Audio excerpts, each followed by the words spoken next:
Our next story is called Luggage. From the time Gareth Williams was a young boy, his parents knew he was extremely gifted. When he was just 17 years old, he achieved a first-class honors mathematics degree from a university in his hometown of Wales.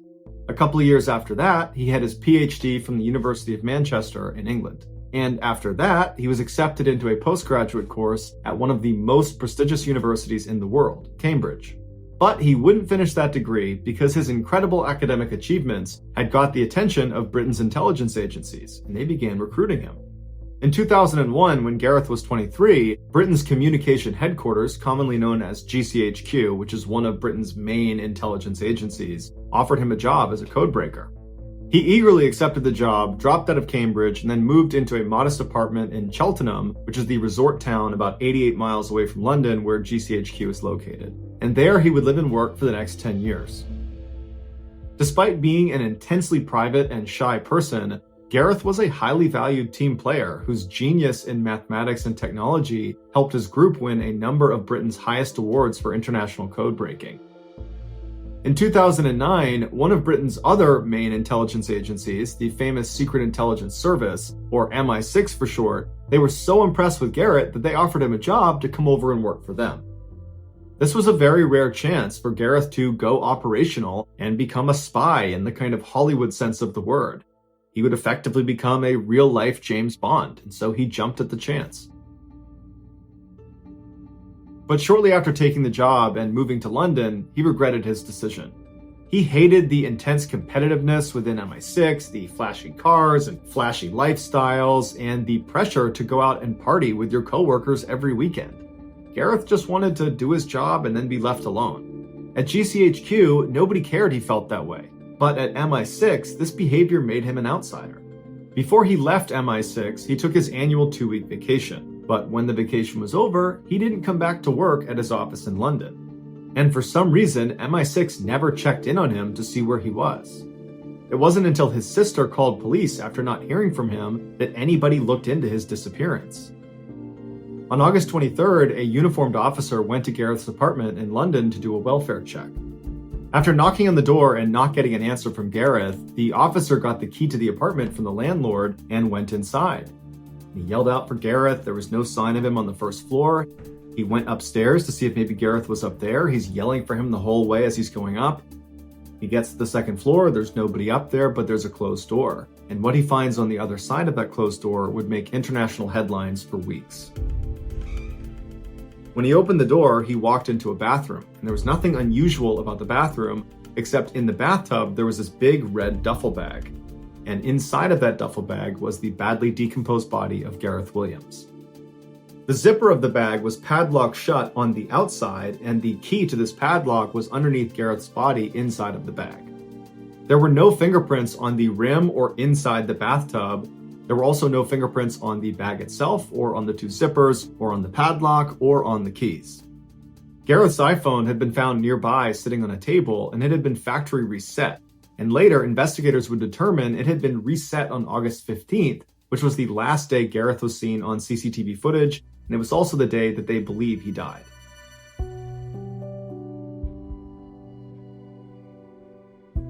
According to the coroner, Gareth's body had no injuries on it. There was no sign of a struggle, and his toxicology report showed that he had no drugs or alcohol in his system. The thermostat inside of Gareth's apartment was jacked way up, so it was very hot inside of his apartment, despite the fact it was summer and it was the height of the summer in August. But regardless, the excessive heat in his apartment sped up the decomposition process and made it impossible to precisely determine a cause of death. Despite a lengthy investigation by police, there was never a conclusive determination as to what exactly happened to Gareth, although there are many theories. Some say the Russian mafia killed him because right before he died, he had been focusing on money laundering in Britain that was tied to the Russian mafia, which would have made him a target. Another theory is MI6 had something to do with Gareth's death, which is why they were not so eager to go looking for him when he didn't come back from his vacation. In fact, one former MI6 agent has come out and said he believes there was a cover-up. He was interviewed by CNN and said that it looked like MI6 had gone into Gareth's apartment ahead of the police and wiped it all down, removing fingerprints and DNA evidence. The last prominent theory is that Gareth did this to himself. It was discovered that he made occasional online visits to bondage sites, and at least one time he'd had to yell out to his landlord to help get him out of his bed because he had tied his wrist to the bed frame and couldn't get himself undone. But when two experts who were a part of the investigation attempted to put themselves inside of a similar-sized duffel bag and lock it with the padlock on the outside, they couldn't do it despite trying over 400 times. And even if Gareth could have somehow physically got himself inside of this bag and locked it from the outside, how could he have done that without leaving fingerprints all over the bag, all over the lock, the zippers, all over the tub? Because when he was found, he didn't have gloves on. Ultimately, despite the red flags, Gareth's death was determined to be probably an accident and was closed 3 years after his death. By the beginning of 2016, everybody who lived in apartment building number 12 on Shanxi Road in the big Chinese city of Xi'an knew to stay away from the woman who lived at the end of the hall on the 15th floor. Now, they didn't know much about this woman, but what they did know about her was totally bizarre and kind of alarming. The woman, whose family name was Wu, but nobody actually knew this woman's individual name, was 43 years old and she lived alone. And from what residents could tell, nobody ever came to visit her and she almost never left her apartment. But oftentimes, residents on the 15th floor could hear this woman talking to herself very animatedly inside of her apartment, and sometimes she'd even get into these big arguments with herself where it was clear she was kind of playing the role of multiple personalities at once. But none of these things were the reason why people avoided her altogether. They avoided her because she seemed really dangerous. One day, a few months earlier, a teenage girl was walking down the hallway on the 15th floor, making her way towards her friend's apartment, when she passed by this woman's apartment door. And as soon as she walked past, the door to this woman's apartment flew open, and the woman rushed outside and began screaming incoherently. And so this teenage girl, she whips around and sees this woman, and instinctively, what this girl thought was, oh my goodness, this woman is being attacked. You know, she's running away from somebody in her apartment or something. But then very quickly, it became apparent that this woman was not being attacked. She was attacking the teenage girl.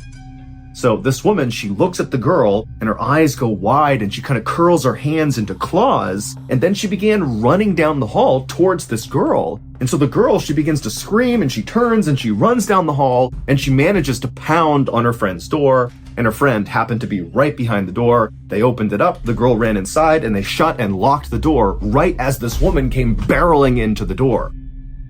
And this behavior from this woman on the 15th floor was just the beginning.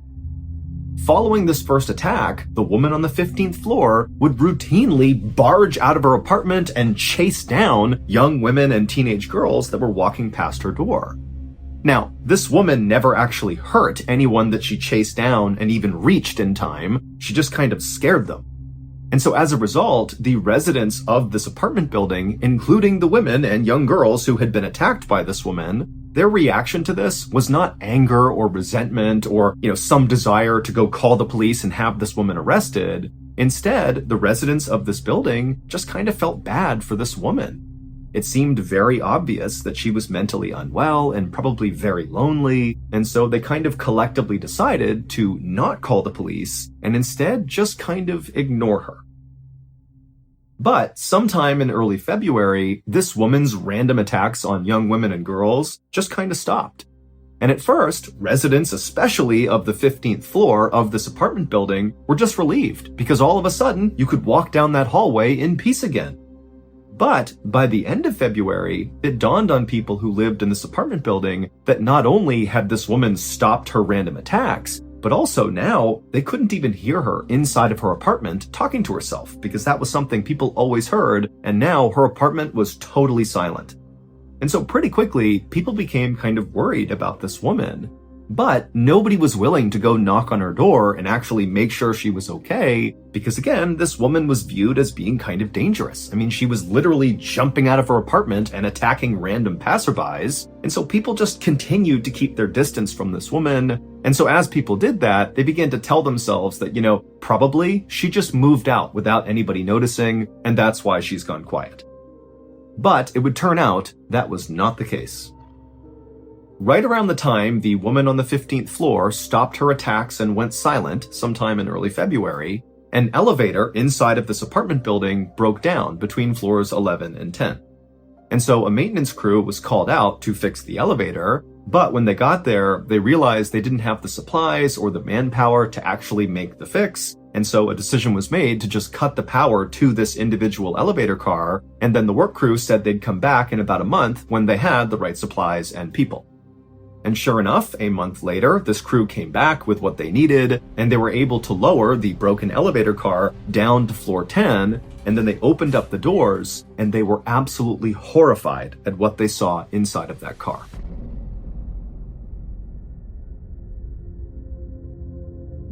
It's believed that shortly after this woman on the 15th floor had one of her outbreaks and chased someone down the hall, she got into the elevator and began traveling down. And when the elevator car got between floors 11 and 10, it came to a lurching stop. But for some reason, when this happened, the woman did nothing. She didn't yell for help, she didn't scream, she didn't pound on the doors, she didn't press any buttons. She just sat in the elevator car in absolute silence. And so eventually it was discovered that one of the elevator cars in this apartment building was broken, not because the woman had called out, but probably because someone had tried to hail the elevator and it didn't come down. And so that maintenance crew was called out, but they couldn't make the repair, and so they decided to cut the power to that car and come back in a month. Now, this elevator crew had no idea there was anybody inside the elevator car because, again, this woman who was trapped in there was totally silent throughout their attempts to try to fix the car. And so after these workers cut the power to this elevator car and left, this woman was doomed. This woman just sat in silence in this elevator car with no food and no water for several days until she died of dehydration, which is one of the most agonizing and slow ways to go. Now, at some point, this woman did attempt to free herself because there were scratch marks inside the elevator indicating that she had tried to claw her way out, and her hands were totally mutilated, suggesting she really had been clawing pretty hard, but that was the only time she tried to save herself. Otherwise, she just sat there and eventually died. In October of 2002, Mark and his wife Kathy were on their way to a baby shower in Baltimore, Maryland that was being held for them by Kathy's family. It would be a 7-hour drive from their home in Ohio, so Mark and Kathy tried to get out the door as early as possible, but one thing led to another and they got a pretty late start. By midnight, they were only about an hour away from their final destination, but they both desperately needed a bathroom break. And so they pulled into a rest stop in Frederick County, Maryland, which is about an hour outside of Washington, D.C. The rest area parking lot was completely vacant except for one car, which was a dark blue late model 4-door sedan that was parked head-in right in front of the bathroom. Mark and Kathy pulled into a spot that was a few over from the sedan. They got out, they walked up to the restroom. Mark was done first, so he waited outside of the women's restroom for his wife. As he waited, he turned around to face the sedan that initially, when he first pulled in the lot, he believed was empty. But now, as he's looking at it, he can clearly see there are 2 people in the front 2 seats. A middle-aged man who's sitting behind the steering wheel looking directly at Mark, and then next to this guy is a sleeping teenager. And immediately, Mark felt really creeped out by these 2 guys. I mean, they are in this random rest stop in the middle of the night. They're the only ones there, and this guy is just staring menacingly at Mark. And so Mark's doing his best not to be intimidated and to stand his ground and not act fazed by what's happening right in front of him. But in the back of his mind, he is just praying his wife comes out of that bathroom as soon as possible so they can get the heck out of here and away from these 2 creepy guys. Finally, his wife did come out. He grabbed her by the hand and without any explanation, rushed them back to their car, hopped in, locked the doors, turned it on, and began backing out. And as he did, he looked over at the sedan and he saw the guy behind the steering wheel, the middle-aged guy, was looking over at Mark with that same menacing look on his face. Mark also noticed there was something odd about the sedan's trunk. There was a fist-size hole right above the license plate where you would normally put the key inside of. So the whole scene was just totally bizarre, and after Mark and Kathy sped out and were back on the highway, Mark explained to Kathy that there were actually 2 people inside of that sedan and they really creeped him out, and that's why he had grabbed her and rushed them back into the car. And so she agreed that was pretty creepy, but by the time the couple got to the baby shower in Baltimore, they had completely forgotten about their experience at the rest stop. The baby shower went well, and before long, Mark and Kathy were back home in Ohio. About a week later, the couple was watching TV in their home when a breaking news bulletin came across, and it showed a reporter who was standing at the exact same rest stop that they had stopped in on the way to Baltimore in Frederick County, Maryland, and behind them was the same late model sedan that they had seen parked at that rest stop when they had pulled in. The headline of this special news bulletin was DC Snipers Caught. It would turn out that middle-aged man sitting in the driver's seat of the sedan staring at Mark was none other than John Allen Muhammad, and the guy next to him, the teenager who was sleeping, was Lee Boyd Malvo. These were the two men that were responsible for the highly coordinated 3-week-long attack that left 10 people dead in the Washington, D.C. area. The fist-sized hole that Mark saw on the back of their trunk was what they used to shoot through because it allowed them to stay concealed in the trunk while they were shooting. Mohammed and Malvo had been using that particular rest stop in Frederick County as a place to hide out in between their killings. When Mark and Kathy pulled in next to them, they were only halfway through their killing spree. Mark believes the only reason he and his wife were not targeted is because the killers most likely were trying to keep this rest stop off the radar because it was their hiding spot, and so they wouldn't have risked an attack there. Although, ironically, they would ultimately be caught in that rest stop. Mohammed was executed by lethal injection in 2009, and Malvo is serving a life sentence.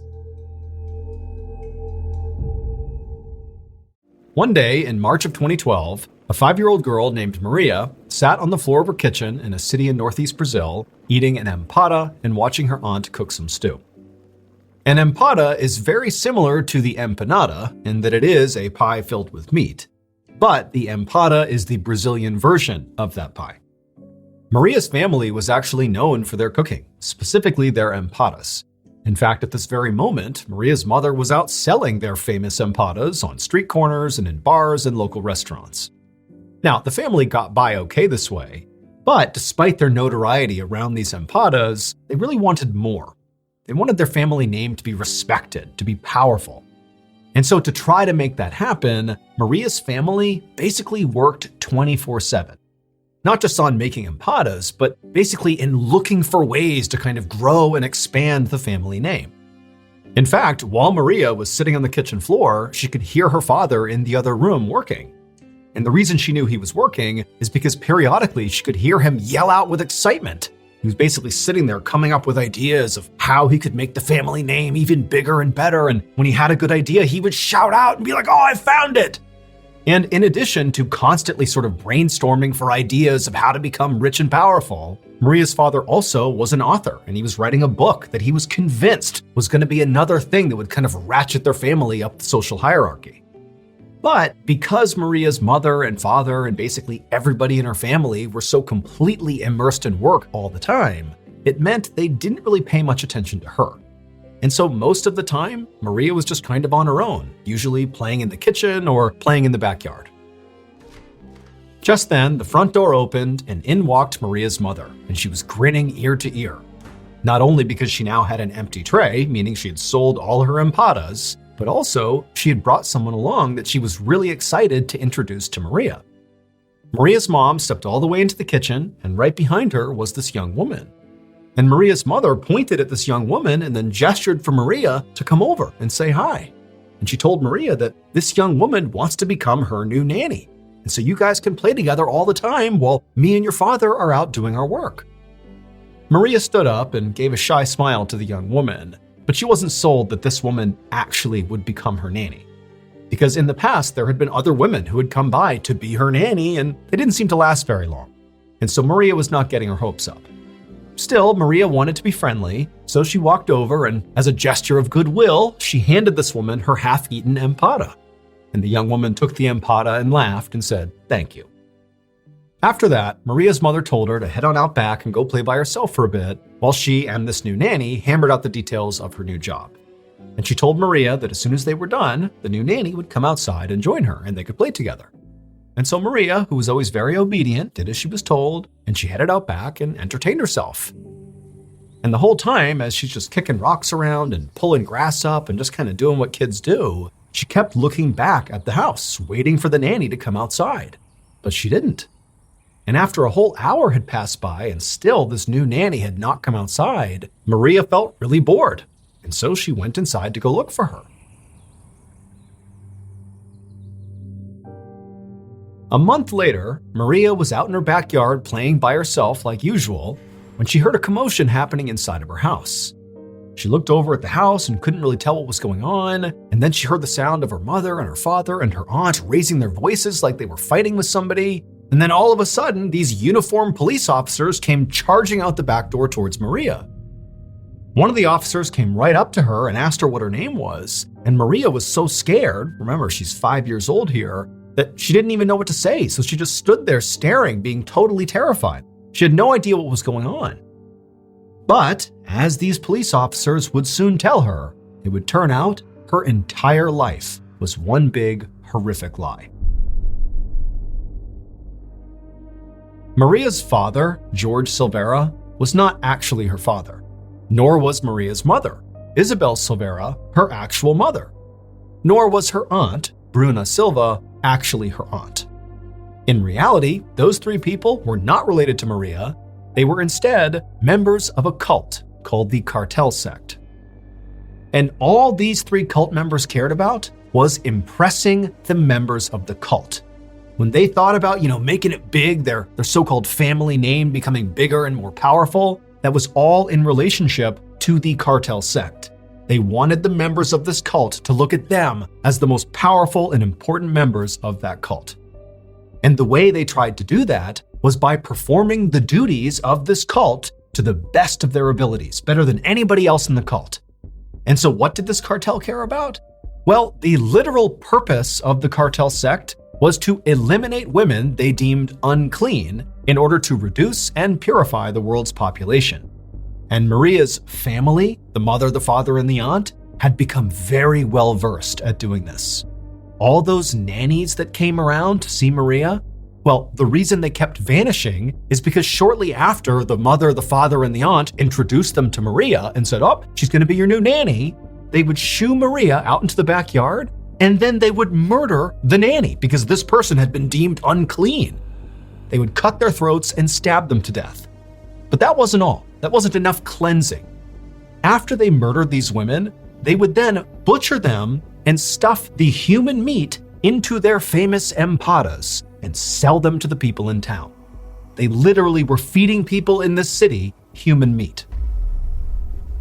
But the cult and the cannibalism and the murders were not actually the biggest shock of this story. The biggest shock of the story is actually the real identity of little 5-year-old Maria. She was actually the daughter of the very first victim of the Cartel Sect. The mother, along with Maria 3.5 years earlier, when Maria was just 1.5 years, they had been lured to this very house where her mother was murdered right in front of Maria. And then after her mother was killed, they cooked her mother and fed pieces of the mother to Maria. And ever since, they had just kept Maria and treated her like she was a member of the family, basically turning her into an unwitting cannibal. The existence of the cult and their hideous murders were ultimately discovered after they used one of the credit cards of their victims sometime in the spring of 2012. That's when all the cops rushed into the backyard and confronted Maria. George, Isabel, and Bruna, Maria's fake family, were convicted of 3 murders, including the murder of Maria's real mother, and they are currently serving what amounts to life sentences in Brazil. Police believe the actual number of women that they murdered is as many as 8. As for Maria, according to recent news articles, she was reunited with distant family. Maria is not her real name. That is a pseudonym to protect her identity.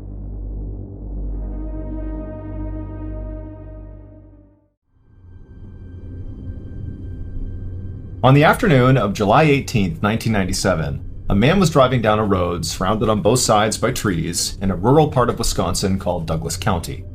There were no other cars on the road, and so this guy was driving pretty fast. And as he rounded this bend in the road, something out the passenger side window on the side of the road in the grass caught his eye. He couldn't tell what it was, but it was a pretty big object, and after he drove right past it, he just couldn't stop thinking about it.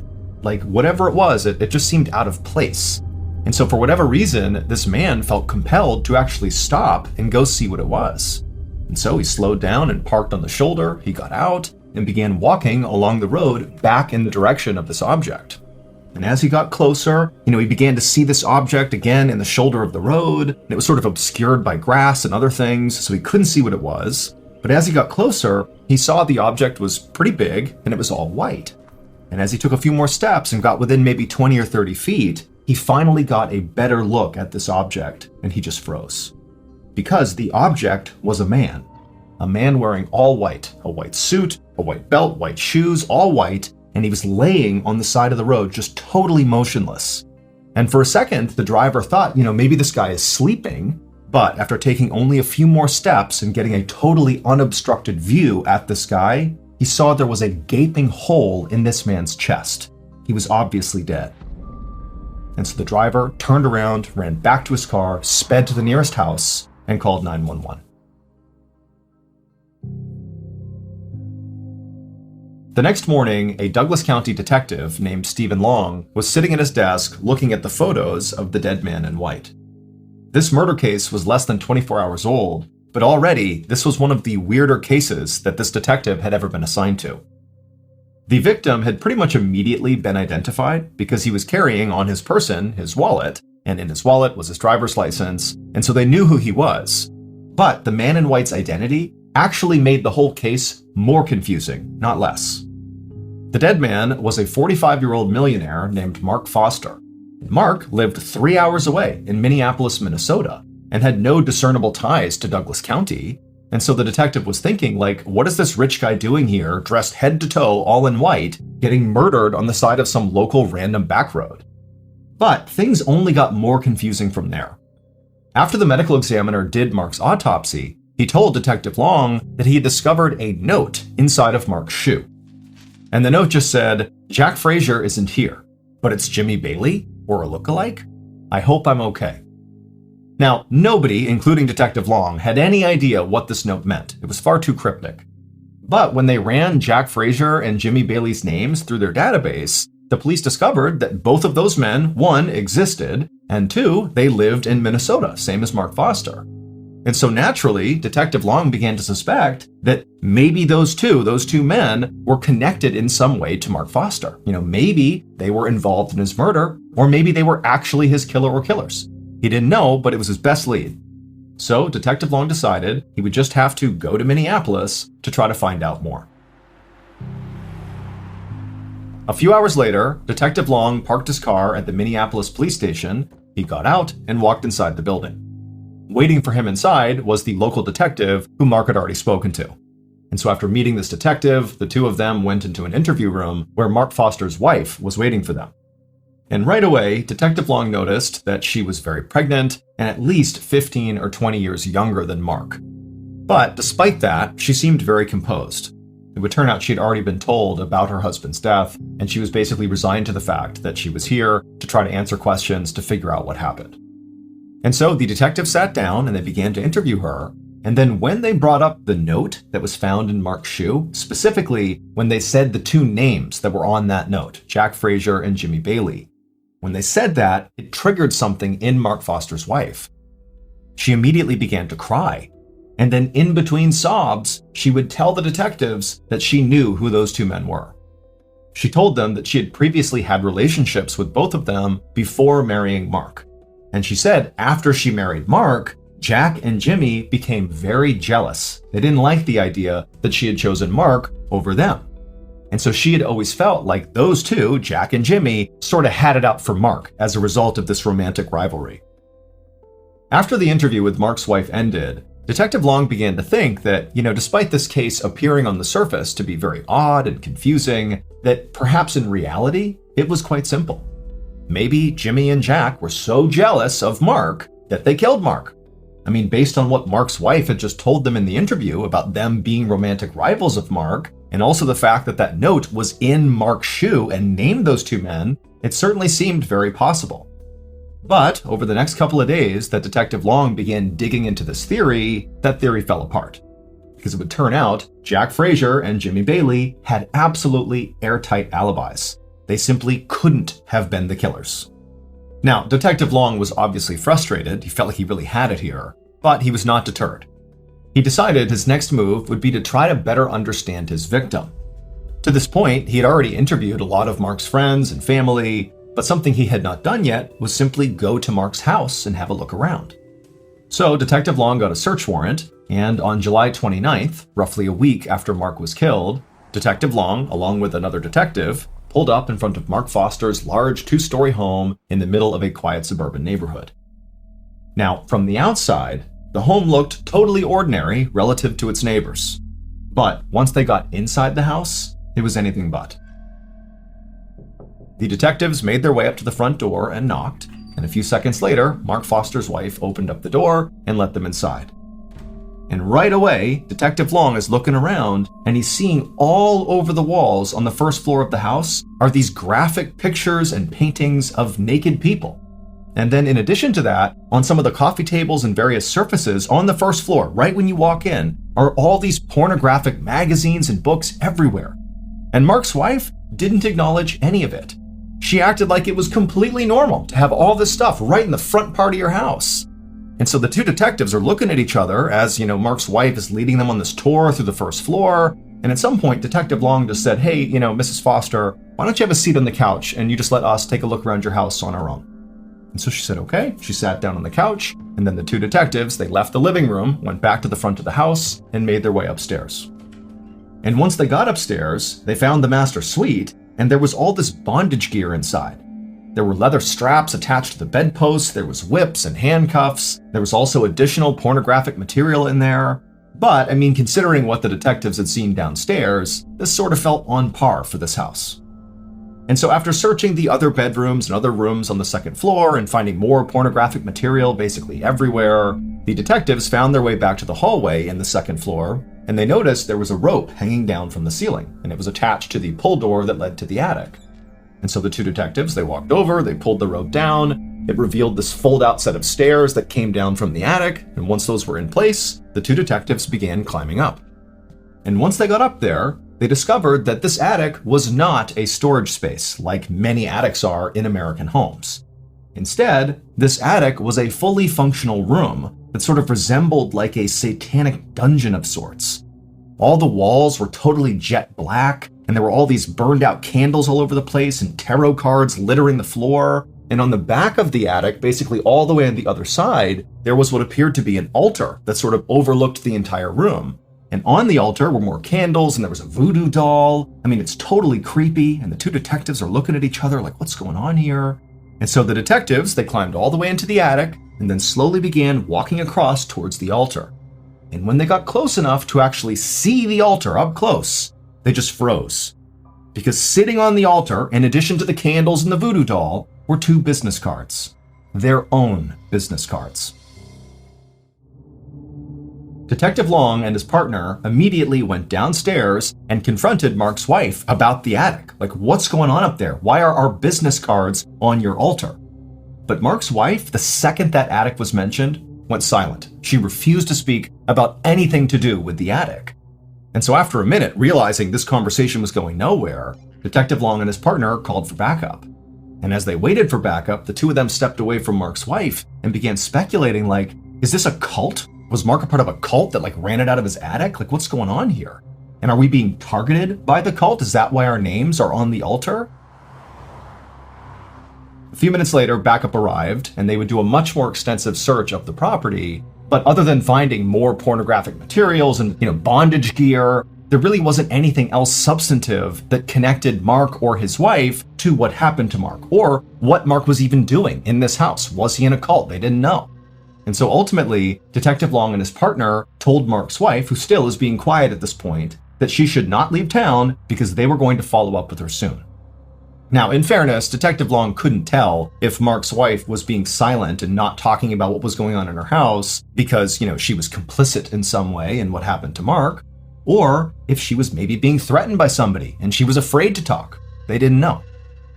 But either way, after leaving the property after the search was over, Detective Long and his partner felt like their next move was to try to learn more about cults. They needed a cult expert. And it just so happened there was an occult bookstore very close to Mark's house. And so they decided they would start there.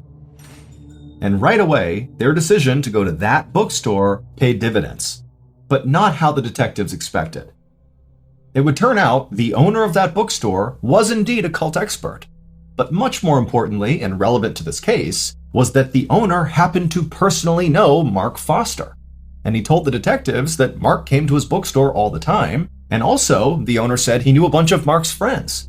And so by the time the detectives left the bookstore, they had learned a little bit about cults, but more importantly, they left with a list of names the owner had given them of known associates of Mark Foster who maybe were involved in whatever was going on in Mark's house, and so maybe they had information about what happened to Mark.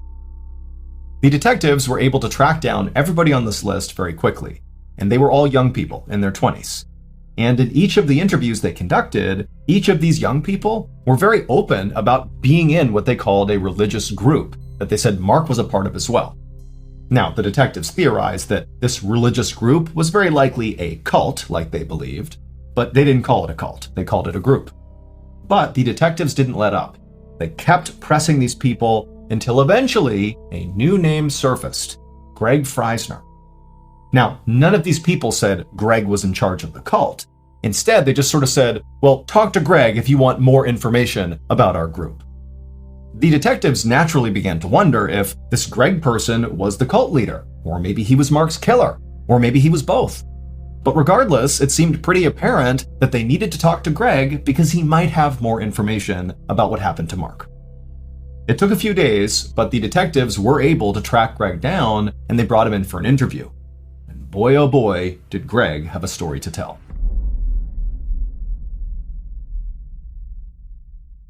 Based on what Greg told the detectives, here is what happened to Mark on the day that he died, on July 18th, 1997.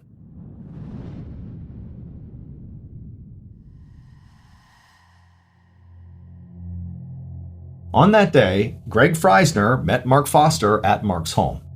And when Mark came outside, he was dressed head to toe in white, something he would do for special ceremonies. And so Mark, he came down the steps, didn't say a word to Greg. They went to Greg's car. Greg hopped in the driver's seat, and Mark climbed into the back seat. And before long, they took off and began driving northeast. And for hours, these two just drove in total silence. Mark just stared out the window, and Greg focused on driving. The only thing that happened during this multi-hour-long drive was at some point Mark pulled out a piece of paper from his coat pocket, and he wrote something on it, and then after staring at it, he kind of smiled and tucked it into his shoe. And then a little bit later, Greg pulled over on the side of the road in Douglas County, Wisconsin, on this random backcountry road. And as soon as they pulled over, again without saying anything, Greg and Mark got out of the car, and they went around to the back of the car where the trunk was. And the two men are kind of stretching, it's been a long drive, taking in the scenery. And then before long, Greg pops open the trunk. And in the trunk is a rifle. Neither men have any strong reaction to this. Greg just reaches down, pulls the rifle out, and Mark, calm as can be, just begins walking over to the side of the road, to the shoulder. And then once he got to the shoulder, Greg came over and stood right in front of him and just looked intently into Mark's eyes, looking for the signal. And at some point, after Mark kind of composed himself, he nodded at Greg. At which point Greg raised that rifle, placed the barrel directly on Mark's chest, and fired. Mark crumpled to the ground, and he laid there for a second just moaning horribly, and Greg just stood over him watching until finally Mark went silent and died, at which point Greg casually went back to his car, got inside, and drove home. The only time he stopped was to throw his rifle into a nearby river. But once Greg got home, he was overjoyed because he knew the sacred ritual he had just carried out with Mark had been a total success. It had gone exactly to plan. It would turn out Mark Foster was absolutely a member of that religious group, the cult, if you will. Except he was not just a member. He was the cult's leader. And Mark is the one who orchestrated his own death. However, Mark did not view his death as him actually dying. Quite the opposite. We celebrate life as we celebrate death. Death is nothing to be afraid of. Death is a great crossroads a change in attitude, a change in longitude, a change in the way that we perceive our spirit. When we reach that portal, they'll ring some golden bells. He believed that what he and Greg, his most devout follower, were going to do, this sacred ritual, was after Greg fires the shot into his chest and ends this body's life, that his soul, his consciousness, and his power will be transferred into Greg. Basically, his soul will go into Greg. And Mark believed once this transfer happened, that basically he would be immortal, that his soul would never die. It would stay in Greg and then maybe at some point get transferred to somebody else, but basically he would be here forever. The bizarre note that was found in Mark's shoe, the note that he wrote and stuffed in there, that note was designed to throw police off the trail. He knew that he was having Greg murder him, again for this ritual, but he wanted to make sure Greg didn't get caught. And so he wrote on the note very specifically Jack Frazier and Jimmy Bailey.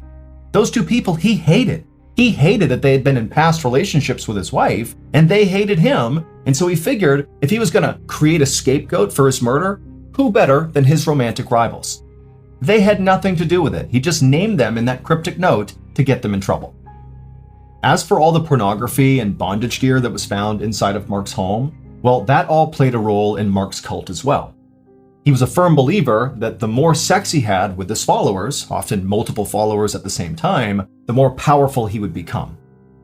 As for the detective's business cards found on the altar up in the attic, those were very likely placed there by followers of Mark, so members of the cult, in an effort to potentially, thwart their efforts to solve the case. They might have believed that by placing those on there and performing various rituals, that somehow would prevent them from solving the case. We don't know for sure. That's the theory around why they were there, but obviously that didn't work. Greg Freisner would ultimately be found guilty for playing a role in Mark's death. He obviously was the trigger man, and so he was sentenced to 10 years in prison. As for Mark's wife, although she definitely knew about the cult and may have been a participant, there was never any evidence that actually connected her to Mark's murder, and so she was never charged with any crime. Based on that big clue, here is the leading theory about what happened to Homer and Langley Collier. Back on March 9th, 1947, so the night that Langley had snuck out the front door in the middle of the night with his shabby clothes on and headed to Brooklyn where he went dumpster diving, well, he wasn't just dumpster diving to find new treasures to bring back to the mansion to stuff inside. Instead, he was actually looking for something really specific for his brother. He was looking for oranges, like the fruit. And this particular dumpster in Brooklyn was right behind a store that sold fruit, and so there were always lots of oranges in this dumpster. Langley was actually trying his very best to take care of his older brother Homer. He had actually begun doing research using his father's old medical textbooks to try to find a cure for Homer's blindness caused by his stroke. And at some point, Langley believed he really had come across the cure. And the cure was basically for Homer to eat oranges. Lots and lots of oranges. And in fact, over the last several weeks before this night, Langley had already made this change in Homer's diet. He only fed him oranges for every single meal. He got them from this dumpster and he fed them to Homer. And Homer, he too believed this cure was going to work, and so he ate the oranges without question. And so back on March 9th, after Langley had gathered up the oranges from inside this dumpster, slung it on his shoulder, and walked back to his mansion, he maneuvered his way through the crack in the front door because he was super skinny. He was able to barely get through. And then once he was inside the mansion and shut the door behind him, he maneuvered his way up to the second floor. And then he began the most dangerous part of his journey from one side of the second floor to the other where Homer was. Basically, Langley needed to crawl through a 2-foot wide tunnel he had built through all the junk and trash, but it was lined with booby traps. In particular, there was a nasty trap at the end of the tunnel where there was this stack of metal boxes filled with all these newspapers. They were really heavy, and they were positioned so if you even so much as barely touched the lowest box, they would come crashing down on you. Now, Langley had made this journey countless times. This is how he went to see his brother every single day as he went through this tunnel. But on this day, as he low-crawled his way through the tight tunnel in the trash, He accidentally knocked the lowest metal box. The boxes tumbled down on him and pinned him to the ground. Now, these boxes were very heavy, but they were not heavy enough to kill someone. It would just pin them down. It would be impossible to get out from under them. And so Langley, very likely, after getting trapped, called out for his brother, Homer, who was actually only 10 feet away from him. But Homer was blind, he was sick, he had absolutely no energy because all he ate was oranges and it was basically killing him. And so he couldn't even get out of his chair, let alone go save his brother. And so for several agonizing hours, Langley likely yelled for his brother until the weight of all these boxes did crush him to death. And then Homer was left all alone in this house where no one knew he needed help and no one could even get to him if they wanted to. And so he was doomed. And so for 2 weeks, Homer just sat in this chair, starving to death, while he likely listened to the sound of rats eating his brother's body. The big clue that the police found that broke this case wide open is they actually spotted Langley's white foot bone that had been picked clean by the rats jutting up out of this trash tunnel 10 feet away from Homer. When the police had first searched the mansion, it was so full of stuff that they never saw this bone. It just kind of blended in. But 18 days after finding Homer, they realized Langley was right there. There was a skeleton. As for the Charles Smith tipster that police thought had to be Langley calling in after he had murdered his brother, well, it wasn't Langley because Langley was dead at the time this tip came in. And so Charles Smith was a real person who very likely just walked past the mansion and he probably caught a whiff of the smell of rotting dead bodies, and so he called it in. 4 months after Homer and Langley were found dead inside of their maze of trash, their mansion was declared a fire hazard and demolished. Today, there is a small park called the Collier Brothers Park, and it's filled with nothing but a couple of trees and a bench. A man in his 40s was sitting in a cafe, munching on a ham and cheese sandwich for lunch. Now, usually, the man had more lavish lunches, but today he was in a hurry to get back to work, and this was all the cafe offered. But then, the most wonderful smell filled the air. The man inhaled deeply, enjoying the heavenly aroma of whatever this food was. It smelled like this incredible hot dish. He looked around to see which table the smell was coming from, but as he scanned the restaurant, all he saw were other patrons eating basically simple sandwiches just like him. And then he remembered, this cafe didn't even serve hot meals. But at the same time, he realized he knew that scent from his childhood. It was the smell of the delicious Spanish fried eggs that his mother used to make, called huevos rotos.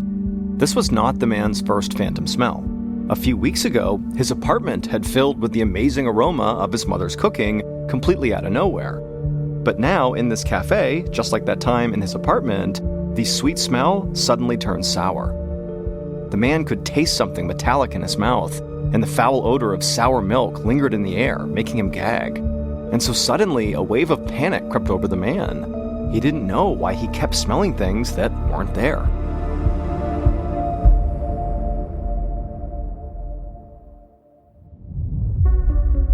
From Ballen Studios and Wondery, I'm Mr. Ballen, and this is Mr. Ballen's Medical Mysteries, where every week we will explore a new, baffling mystery originating from the one place we all can't escape, our own bodies.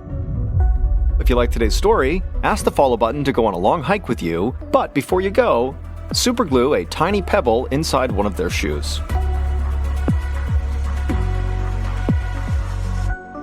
It's common wisdom that diet and exercise are the best ways to maintain your health. As they say, an apple a day keeps the doctor away.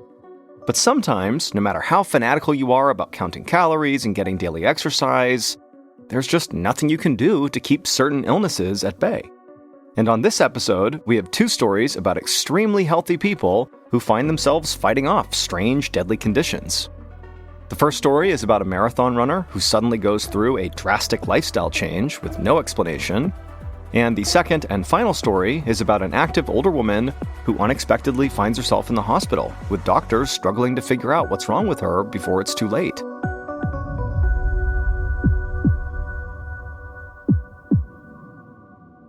And now, here's our first story called No Reservations. On a sunny morning in 1993, 42-year-old Roberto Nunez was on his daily run through his hometown of Granada, Spain.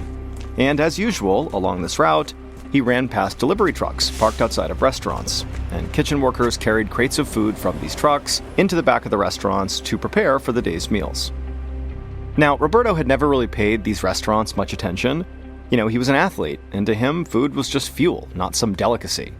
But that morning, right after passing by the restaurant and smelling the smells of the food, he happened to run past a local bookshop. And for whatever reason, something in that bookshop caught his eye. It was a fine dining cookbook, beautifully displayed in the front window. And for some reason, Roberto stopped his run and just stared at this cookbook. Something about the meal on the cover just looked irresistible. He was so drawn to it, he could almost taste the food in his mouth. Moments later, Roberto found himself inside the bookstore, asking for a copy of that book. As the shopkeeper went to go get a copy of this book, Roberto wandered toward the culinary section of the store and began flipping through the other cookbooks. And by the time the shopkeeper returned, Roberto had a whole pile of them in his arms. When Roberto left the bookshop, he couldn't run anymore because of how heavy all these books were he'd just bought, and so he walked his way home. And then when he got home, he lined up all of his beautiful new cookbooks on his kitchen counter and just stared for a second, marveling at all the food on the covers. Then he went to his refrigerator to grab a container of yogurt, his usual breakfast. But now, as he stared down at the cup of plain, unflavored goop, his tongue seemed to recoil inside of his mouth. He felt like he could almost taste the plastic container and metal spoon before he even took a bite. Suddenly, Roberto's everyday breakfast seemed totally unappealing. And so for the first time in his entire adult life, Roberto decided to take himself out for breakfast. He walked to the nearest open cafe and read their extensive menu, and all the items sounded delicious. Unable to choose, he just asked the server to bring him the most popular dish and one of every side dish on the menu. 20 minutes later, Roberto's little cafe table was so full of plates, he could barely find a spot to set down his espresso mug. Roberto stuck his fork into a potato omelet seasoned with chives and garlic. He took a bite, and it felt like his tongue was exploding with pleasure. He'd had all these foods before, but they had never triggered a response like this. He felt a rush of joy as he leaned over his cafe table and devoured every bit of food his stomach could fit. A few weeks later, Roberto was pacing in his kitchen on the phone, making reservations at one of the most exclusive restaurants in Granada. For the past couple of weeks, he and his wife had been eating out for almost every meal. Roberto didn't know what had come over him. He'd never been a food person, but now he was spending nearly all his time researching the best restaurants in Granada and then making plans to dine at each of them. Meanwhile, his running shoes sat abandoned in his closet. In fact, he hadn't gone running even once this week. Roberto was a marathon runner, but his heart just was not in running anymore. He'd totally stopped counting calories and monitoring his carbohydrate and protein intake. His only long-term goal at the moment was a grand European road trip so he could try all the famous restaurants he'd been reading about. In fact, calling a travel agent was the next item on his to-do list. He intended to eat at every single Michelin-rated restaurant in the entire world. Roberto finalized another restaurant reservation and then hung up, marking the appointment on his calendar, and then he called the next restaurant on his list. 4 years later, Roberto sat at his computer typing up a restaurant review. By this point, his entire life now revolved around food. Every free second was spent eating, planning to eat, or traveling to the best restaurants all over the world so that he could write about them. Roberto looked a lot different now, too. Roberto had really not been running at all over the past few years, and between that and his sedentary lifestyle and new love of gourmet food, he'd gained a good 60 pounds. He'd had to buy a completely new wardrobe, but Roberto didn't mind. He'd actually never had so much fun in his life as he had now, being a foodie. The passion he now felt for food rivaled the sense of accomplishment he used to feel at the end of marathons. It was like he had finally found his real life's purpose. Roberto sat back in his home office chair and closed his eyes, trying to remember the subtlety of a glaze he'd tasted at lunch. He breathed in deeply, then sat up looking around. He breathed in again, and a warm, savory scent filled his nostrils. His entire apartment was suddenly filled with this heavenly aroma, even though he wasn't cooking anything at all. It took him a minute to place this wonderful smell, and then he had it. It was his mother's cooking, a spicy potato dish she used to make him when he was a kid. Confused, Roberto went to the kitchen, wondering if maybe his wife had come home and started making dinner without him noticing, but no, the kitchen was dark and empty. So Roberto wandered the house, running scenarios through his mind that might explain the smell. At first he thought, maybe a window was open and outside smells were coming in. But when that wasn't true, he began to wonder, did somebody break in and were they eating inside of his house? Now he knew that made no sense, but the more he wandered the house, the stronger the smell of his mother's cooking became, but there was no reason for it to be in his apartment. It just made no sense. Roberto was feeling freaked out, especially when, moments later, the smell changed from delicious to sour. He stopped and covered his nose as a chemical-like odor filled the apartment. But even with his nose covered, he could still smell it. Worse, he could taste it on his tongue. He gagged a little, then went to the kitchen to spit in the sink. He flung a window open, trying to air out the smell, and then as quickly as the smell had come on, it disappeared. Roberto stood in his living room feeling very unnerved, trying to tell himself that there had to be some rational explanation here. He told himself that it must have been a neighbor cooking a familiar recipe and accidentally burning it on the stove. But despite his best efforts to convince himself that that really happened, he still felt very unsettled as he went back to his computer to finish his review. A month later, Roberto was at a local cafe enjoying one of his favorite breakfasts, a potato and chorizo omelet with a side of fruit and some bread. He'd just finished slathering the bread with some butter when his nose caught a whiff of that same savory scent he had smelled inside of his apartment. The smell was his mother's cooking, specifically her huevos rotos, a traditional Spanish breakfast she used to make when he was a kid. Roberto looked around, wondering if the smell was coming from a neighboring table, but he was the only one with a plate of food. Roberto picked up his espresso and breathed in deeply, knowing the smell of coffee beans can clear your palate. But when he set the cup down again, that smell was still there. Roberto told himself not to panic, but he was worried. He decided that perhaps it was time to see a doctor about all these phantom smells. A few days later, Roberto was at a neurologist's office explaining how he was smelling all these things that weren't actually there, and he was concerned that he was losing his mind. Now, the neurologist didn't want Roberto to panic, but he did think Roberto might be experiencing smell hallucinations, and they're rare, but very real, and they can be the sign of something dangerous. The doctor explained that smell hallucinations can be caused by head injuries, upper respiratory infections, and in some cases, brain tumors or Parkinson's disease. Roberto did his best to stay calm. He didn't know what he'd been expecting when he got here today, but certainly not being told he could have a brain tumor or Parkinson's disease. The neurologist could clearly read the fear in Roberto's eyes because he immediately told him, don't worry, they'd run some tests and narrow down the possibilities, then figure out what was going on. They'd start by ordering an MRI. Roberto nodded, still feeling very uneasy. And a few hours later, his unease quickly turned to fear as the neurologist showed Roberto his MRI scan and pointed to a long, slender tumor on his right temporal lobe of his brain. Roberto felt petrified as the neurologist explained that the tumor was called a fibroblastic meningioma. It was putting pressure on Roberto's brain and causing him to have these smell hallucinations. The doctor explained that they'd have to surgically remove this tumor. Roberto felt a surge of adrenaline as he imagined himself undergoing brain surgery. He was going to be sick. He bent over, his arms on his knees, trying to catch his breath. And at the same time, the neurologist assured him that they would take very good care of him. The doctor said he would be with Roberto every step of the way. Roberto stood up and nodded. He knew he needed to call his wife and break the terrible news. But then after that, he would call his favorite restaurant to get takeout for dinner.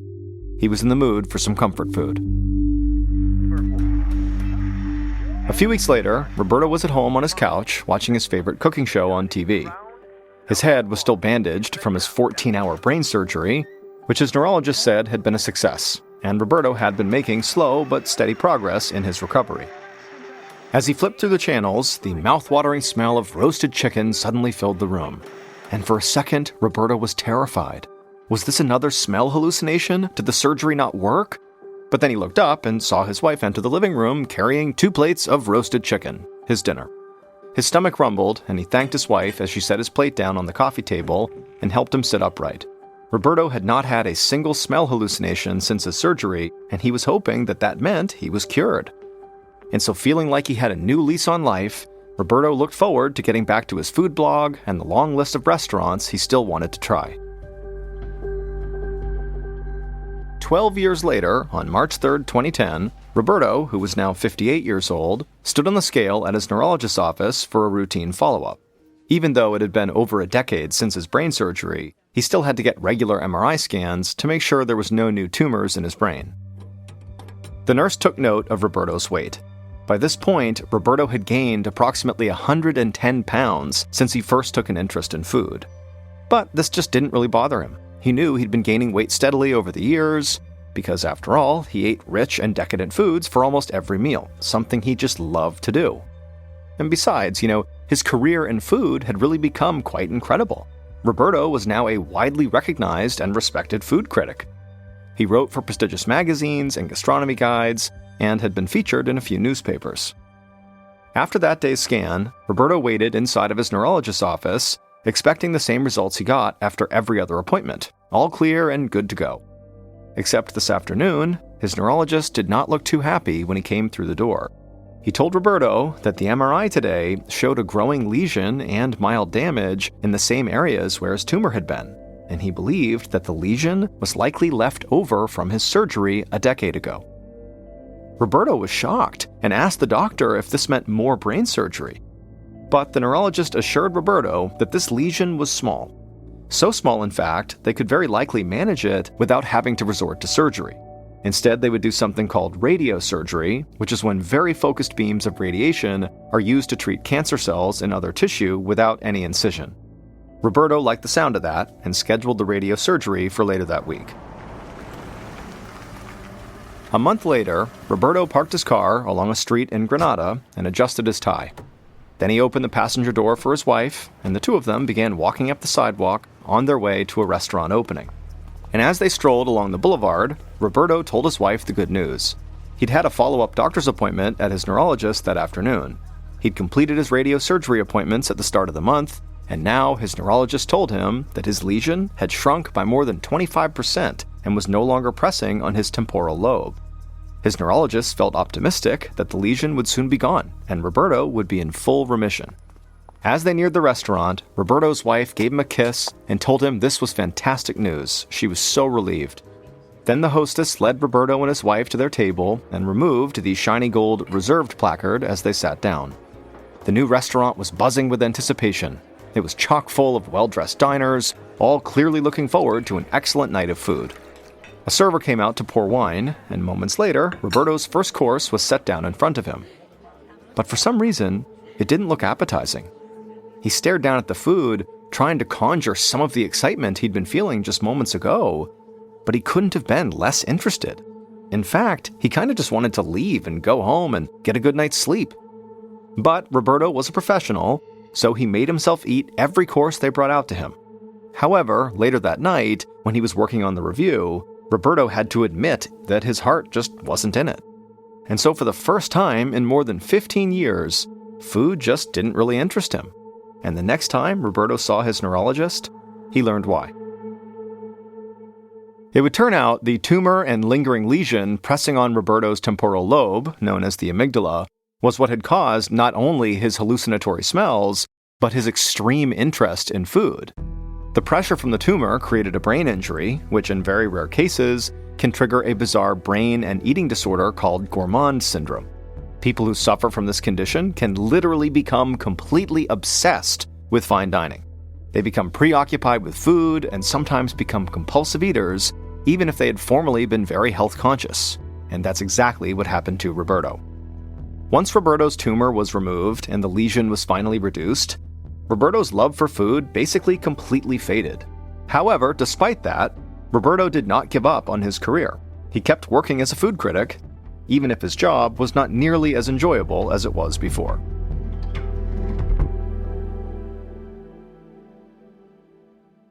Hey, it's MrBallen. I'm excited to tell you about something special. For the first time, my show, MrBallen's Medical Mysteries, has joined forces with Redacted, Declassified Mysteries with Luke LaManna, to tell a story so complex it required our combined storytelling styles. This special episode is called A Redacted Medical Mystery. In it, unexplained symptoms after a routine surgery quickly unravel into something much darker, leading straight to classified government operations hidden for decades. To listen and uncover the truth alongside us, head to either the MrBallen's Medical Mysteries or Redacted show pages right now. Or search for a Redacted Medical Mystery in the Wondery app or wherever you get your podcasts. If you're fascinated by unexplained medical stories, well, stick around on Medical Mysteries. Every week, we dive deep into cases that will leave you questioning everything you know about the human body. And if government conspiracies are more your style, Redacted is your go-to for stories that unravel secrets never meant to see the light of day. Remember, you can listen to both shows early and ad-free by joining Wondery Plus. Hey listeners, big news for true crime lovers. You can now enjoy this podcast ad-free on Amazon Music with your Prime membership.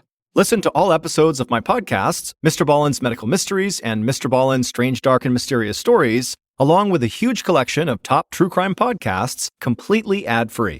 No more wading through cliffhangers or dealing with ads, because let's be honest, ads shouldn't be the most nerve-wracking part of true crime.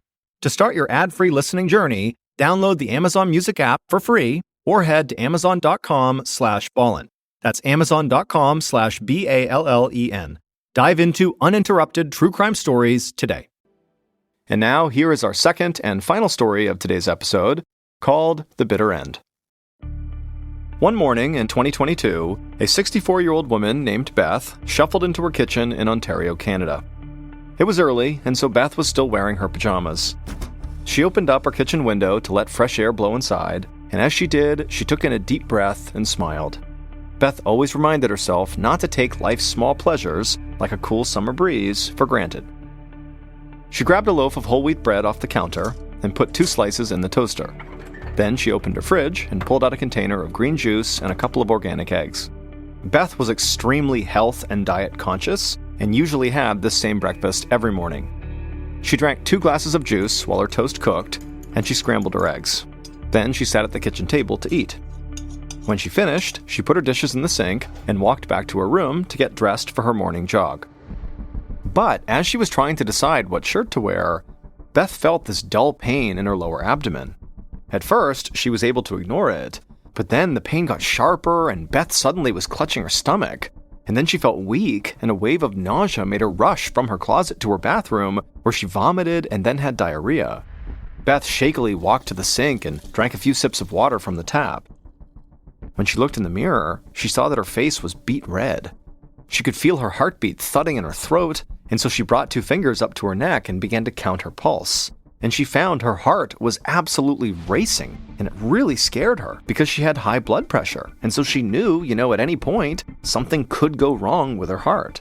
And so suddenly, Beth feared she might be having a heart attack. She stumbled back to her kitchen, she grabbed her landline phone off the counter, and she dialed 911. Less than half an hour later, Dr. Jacob Adams heard a siren blaring as an ambulance pulled up outside of the University of Ottawa's Montfort Hospital. A paramedic hopped out of the back of the vehicle and rushed into the emergency room, shouting to the doctor that, "Hey, we have a patient who's in shock here." And so Dr. Adams immediately ran with the paramedic out towards the ambulance, knowing he had a very sick patient on his hands. Shock occurs when a person doesn't have enough blood circulating throughout their body, and left untreated, it can rapidly lead to organ damage or even death. And this patient, Beth, was already in bad shape. The paramedic said that she was vomiting, she had diarrhea, and her blood pressure was dangerously high. Another paramedic followed closely behind the first, and together, they brought Beth into the emergency room on a gurney. Dr. Adams saw how pale and confused she looked, and knew there was no time to waste. He directed the EMT to wheel Beth into the nearest exam room while the other paramedic briefed him on Beth's medical history. They told the doctor that Beth had been relatively healthy until today, but she had been taking medications for 2 conditions, high blood pressure and a thyroid deficiency that can leave patients feeling tired and looking pale. Otherwise, she was taking no other drugs. She didn't even take vitamins or over-the-counter supplements. The paramedic said Beth had deteriorated right before their eyes. When they first arrived at Beth's house, she was able to talk to them about her fear that she was maybe having a heart attack. But since then, she had gotten so much sicker that now she could barely talk. Dr. Adams nodded and thanked the paramedics for bringing her in. Then he watched as the ER nurses went to work on their very unstable patient. One nurse checked Beth's temperature, another inserted an IV needle, and a third wrapped a blood pressure monitor around her arm. At first, it showed that Beth's blood pressure was elevated, but suddenly, it plummeted 100 points. Beth's arms went limp, and she looked like she was struggling to breathe. And so within seconds, Beth's blood pressure had gone from being dangerously high to being so low that she could lose consciousness any second. Dr. Adams took one of Beth's hands and squeezed her fingers, making her skin turn white. He waited for the color where he squeezed to come back, but it took an unusually long time. To Dr. Adams, this was extremely worrying. It meant Beth's blood circulation had become dangerously sluggish. Before they could do anything else, Dr. Adams knew he would need to stabilize Beth's condition. He asked a nurse to start her on an IV fluid drip, and almost as soon as the fluids entered Beth's bloodstream, her blood pressure started rising and her breathing returned to normal. After a few minutes, Beth began to speak, albeit in a strained voice, saying that her stomach was killing her. She said she kept getting these horrible, sharp cramps in her lower abdomen. Dr. Adams assured Beth they would figure out what was going on, but they had to perform a lot of different tests as quickly as possible to do that. And so he told her the best thing she could do was try to stay calm and just focus on her breathing. Beth looked scared, but nodded her head in agreement. Then Dr. Adams called in 3 different medical technicians who all surrounded Beth. One of them took vials of her blood, another examined her abdomen with an ultrasound machine, while the third performed an EKG to test her heart function. Meanwhile, Dr. Adams stood off to the side and considered all of his patient's symptoms, and he began to think about a couple of different things that could have caused her to go into shock. Maybe she was having an allergic reaction, or maybe she swallowed some kind of poison, or maybe she was fighting a severe infection. Now, the first two, allergic reaction and poison, were tough to address right now, but the severe infection could be treated right away. So Dr. Adams called for a nurse to start Beth on broad-spectrum antibiotics, hoping this would stop a potential infection in its tracks. While a nurse gave Beth a dose of antibiotics through her IV tube, one of the medical technicians finished taking Beth's blood. Dr. Adams told him to have the blood tested for signs of infection, and also to run an emergency toxicology test to see if there were any traces of poison inside of Beth's body. At almost the same time, the ultrasound technician pulled up black and white images of Beth's digestive system onto a computer screen and told Dr. Adams that they didn't see anything out of the ordinary, like fluid buildup or a bowel obstruction. However, the technician who was doing the EKG had much more ominous news. They said the left side of Beth's heart was working much harder than it should have been, a sign that her heart was not functioning correctly. It could mean that the right side of her heart was failing, and so as a result, the left side was trying to make up for it, which Dr. Adams knew could easily put Beth's life in danger. But, alarming as the EKG results were, they didn't help Dr. Adams determine what was actually causing Beth's intense distress. He needed to get a better understanding of how all of her internal organs were functioning. So he decided to bring her into the radiology department for a CT scan, which would take pictures of the inside of her body. The scan only took about 15 minutes, but it revealed that Beth's problems went beyond her heart. Dr. Adams saw that her small intestine showed signs of inflammation or even a possible obstruction. Though the earlier ultrasound of her abdomen had looked normal, the doctor no longer believed that was accurate. He could tell from the more detailed CT scan that something was wrong after all. And suddenly, Dr. Adams had an alarming thought. Maybe Beth was bleeding internally inside of her digestive system. Severe internal bleeding could explain a lot of Beth's symptoms, including nausea, vomiting, diarrhea, and her sudden drop in blood pressure. But this would be a terrifying diagnosis. If Dr. Adams didn't locate and stop the bleeding right away, Beth could bleed to death.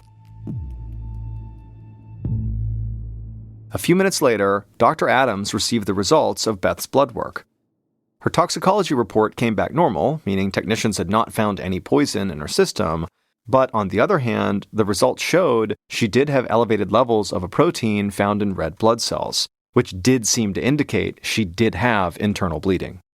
And just as the doctor set her test results aside, Beth's blood pressure suddenly plummeted again. She went pale and her breathing became labored. Dr. Adams looked up and noticed her IV fluid bag was empty, so he quickly replaced it with a full one, and as soon as the fluids flowed into her system, just like the last time, her blood pressure immediately stabilized. But to Dr. Adams, this was not a good sign. If Beth was rapidly bleeding internally, IV fluids would keep her going for a while, but eventually it would not be enough. and so she needed a blood transfusion as quickly as possible. And at this point, Beth looked sicker than ever. She groaned in pain and then leaned over the side of her hospital bed and vomited up blood. Now, Dr. Adams was certain that she was bleeding internally into her stomach, which was why she was throwing up the blood. He immediately called in a nurse, who began giving Beth a blood transfusion. He also continued giving her IV fluids and started her on drugs that would keep her blood pressure up and reduce acid in the stomach to hopefully slow the bleeding. After all that, Dr. Adams transferred Beth to the intensive care unit, where they met with a gastrointestinal specialist named Dr. Christina King. Dr. King said she needed to insert a tiny camera down Beth's throat and into her abdomen.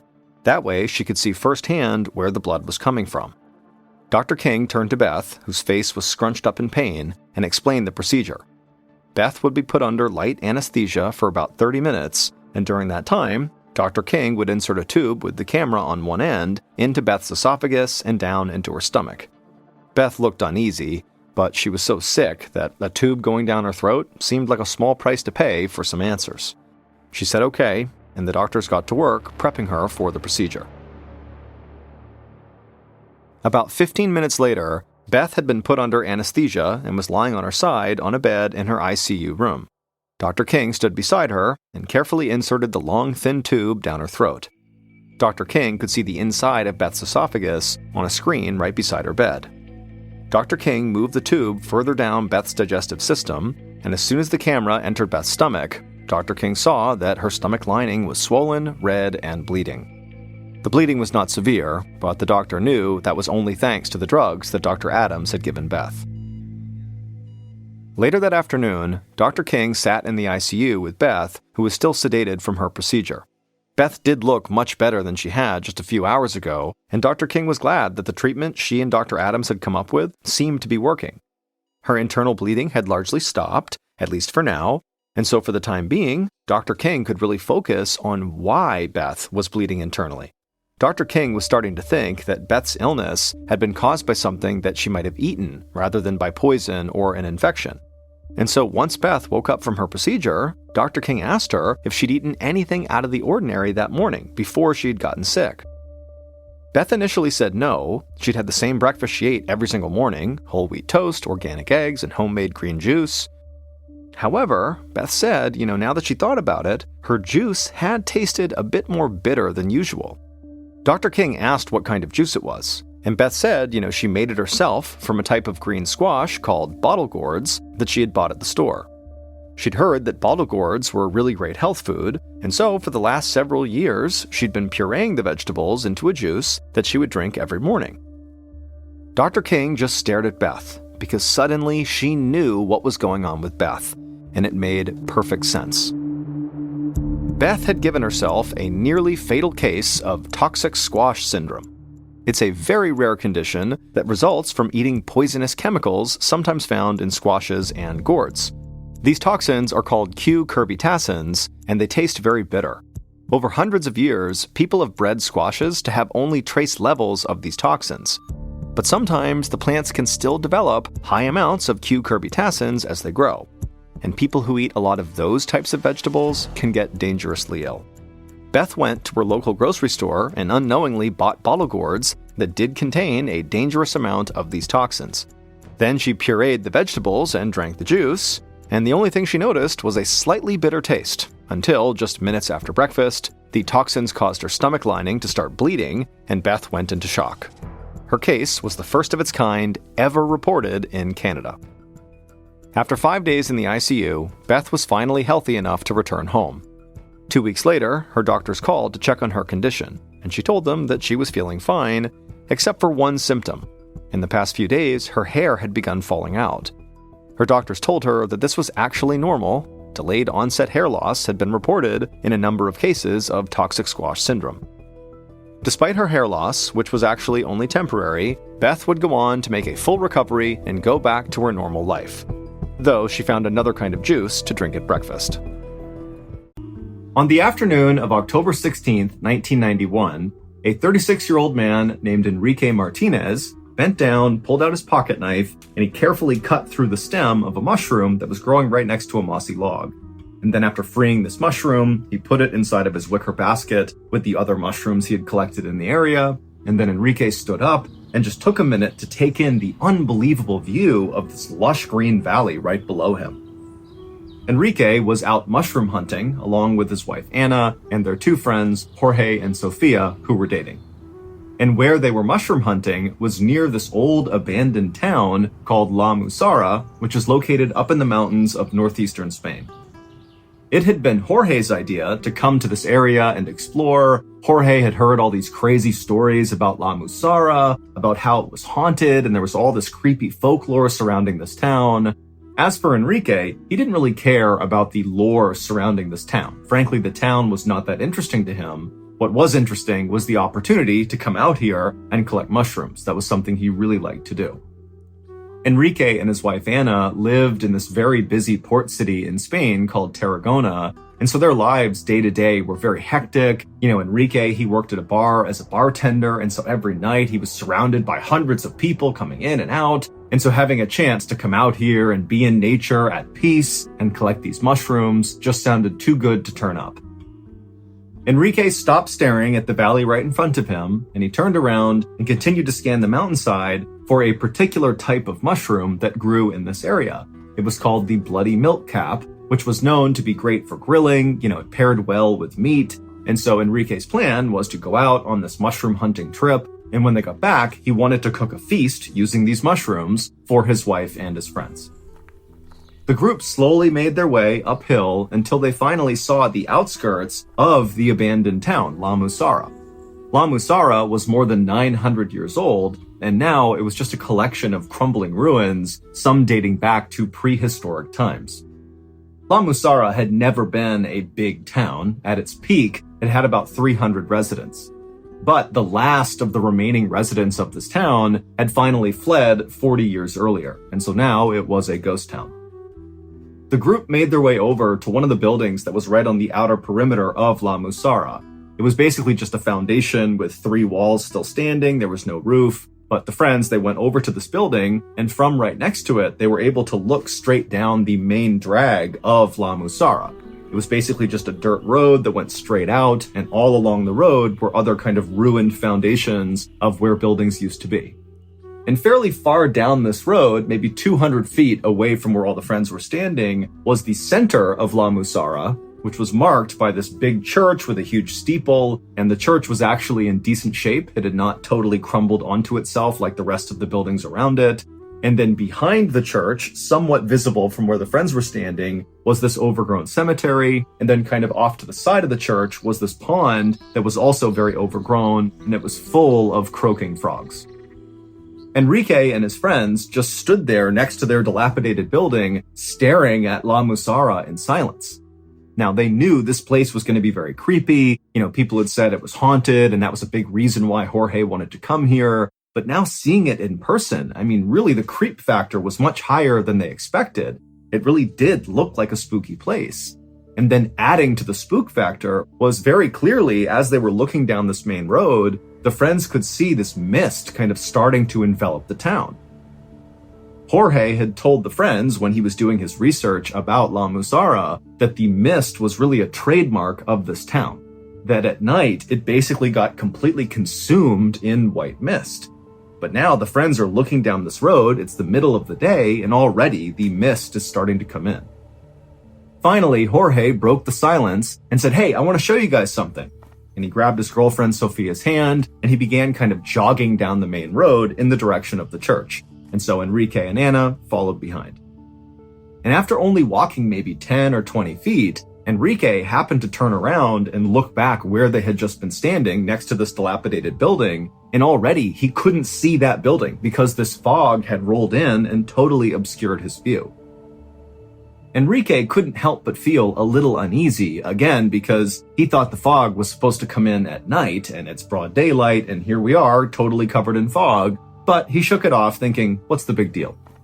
And so Enrique turned back around, and he and Anna hustled to catch up with Jorge and Sofia, who by this point had stopped a little farther down the road, off to the side, where there was this strange rectangular rock that was maybe 2 feet tall, just kind of jutting up out of the ground. And when Enrique and Anna made it to Jorge and Sofia, Jorge placed his hand on the top of this strange rock, and looking very satisfied with himself, he would tell his friends, "This is the Sis Stone, and people say it contains dark powers." The Sis Stone was actually one of the oldest things in all of La Musara. Back in the day, Muslim armies used to march through La Musara, which actually got its name from this. La Musara means the place to march. And so these armies, as they would pass through La Musara, making their way to the valley down below, they would always stop at the Sis Stone because they believed it had magical powers that could help them defeat their enemies in their upcoming battles. Now, the Muslim armies were long gone by this point, but the Sis Stone was still there, and people still said that it contained that kind of magical power, that there were dark forces at work inside of the stone, and so to touch it was very risky. In fact, some people said if you touched the Sis Stone, you could be sucked into this parallel world full of all these demonic entities. And so as Jorge told the group about all this history surrounding the Sis Stone and how no one should touch it, remember, he's got his hands squarely on the Sis Stone the whole time. And so when he finishes telling this story, he looks at the others and said, "Come on, somebody else touch it." Jorge's girlfriend, Sofia, said, "Absolutely not. I'm not about to tempt evil spirits here." But Enrique's wife, Anna, said, "You know what? I'll touch it." And so Jorge smiled, he pulled his hand off the Sis Stone, and Anna, she walked forward, she took a deep breath, and then she placed her hand on the stone. And for a second, the whole group just held their breath, like something was going to reach out and grab Anna and pull her into the stone, but nothing happened, and a minute later, Anna had pulled her hand off, and the whole group was laughing. But just a couple of seconds later, Enrique, who had been laughing along with the group, suddenly noticed that the frogs in the pond near the church, a little farther down the road from where they were suddenly so much louder. It was almost like when they touched the stone, it had maximized the volume of these frogs. And so Enrique, he turned his whole body and began staring down the road through the mist and fog at this pond, and he could kind of barely make it out. You know, he was trying to see if there was something obvious causing these frogs to kind of go crazy. But as he stared at this pond, which again, he could barely see, right behind it was the church. But there was lots of fog kind of blocking the church. And for a second, the fog kind of parted, and Enrique got a full shot of one of the windows of this abandoned church. And in the window was this dark figure just standing there staring at Enrique and his friends. And Enrique, he sees this thing in the window, and in a second it was gone. And then the fog rolled back in, covered up the window, and Enrique couldn't see anything anymore. And so Enrique just stood there in stunned silence, having no idea if what he just saw had really just happened or if it was in his imagination or something. But before he could even try to process what had just happened, he heard his name being called. And so he kind of snapped out of it and he turned back to the group, and it was Anna who was now jokingly saying, "Come on, Enrique, touch the stone too." Enrique quickly scanned Anna, Sofia, and Jorge's face, and they were all smiling and laughing still, and so clearly none of them had seen this figure in the window. And so Enrique, he kind of just looked at all of his friends, and then he looked back in the direction of the church and this window, which again he couldn't see because the fog was blocking it out. And so Enrique just tells himself, okay, there's no way that I just saw some dark figure moving around this abandoned church. You know, that must have been my imagination. I'm totally fine. And so he turned back to his friends, and he could tell they were not going to let it go until he touched this stone. And so he said, fine, and he walked up and he touched the stone. And immediately, as soon as his hand made contact with that stone, everything seemed to change. The air around Enrique got cooler, and the stone itself started to warm up. And as this happened, Enrique, whose hand was still on the stone, began to think, wow, I could do this for hours. I could just stay here and leave my hand on the stone. I mean, this is amazing. But then somewhere buried deep in his mind, Enrique began telling himself, get away from the stone. Take your hand away. Get away right now. And so finally, Enrique did yank his hand away, and right away, all those feelings he was having as he touched the stone disappeared. The air went back to normal. He did not feel compelled to touch the stone, and he just kind of was left thinking, what just happened?